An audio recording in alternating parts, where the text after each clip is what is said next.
albishiri ke kika zama sarauniya kina da tinkama. Albishiri ne kai ka zama masoyina kana gidan girma.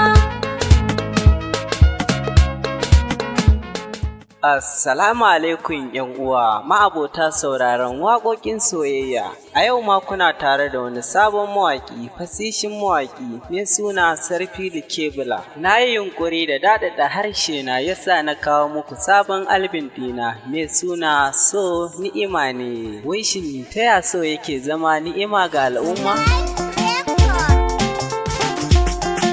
Soyayya ni'ima rayuwa ta zama karin damuwa in bar inta nake yin zufa. Me duku a waje zan fada bayanin so ya rikin zuciya ta tana yin rawa. Kogin so madarar zuciya ina shahara duka soyayya ita ce karu. Lalle kan so madara ne. So ne madara cikin duniyan nan kowa yarka yake so ya kwarfa. Kudi jiki yana sanya huta idan da mace hutun zai fi kyawu. Rarrafe sunan shi ko yaro sanadin so yake dinga wasan. Ma'anar ka ba zan sarkake ba domin na san sanadin sanas. To kun ji ashe so ma halittarsa akai?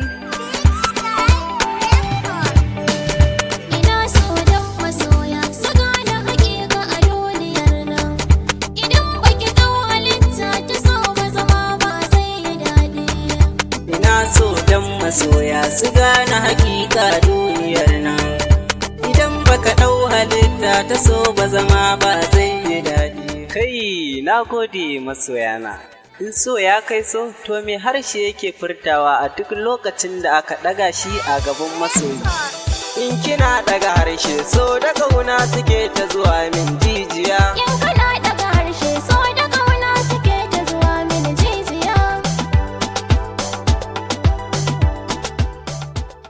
Na gode. Mabudin zuciya ke kika bodan na shiga. Ka kasantowa da ke nazarce gori garan.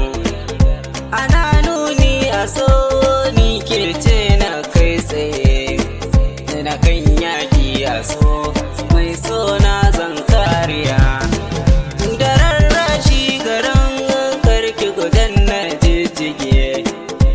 Sona ke daya kin yi tsirin soye fice. Ye ashe ma kauna idan zuciya ce. Kauna idan zuciya ka bawa wanda yake furci na so a kai. Kauna idan zuciya ka bawa wanda yake furci na so a kai. So ya haske duniya ya kama kowa mutum rike. Gaskiya ne hakan yake.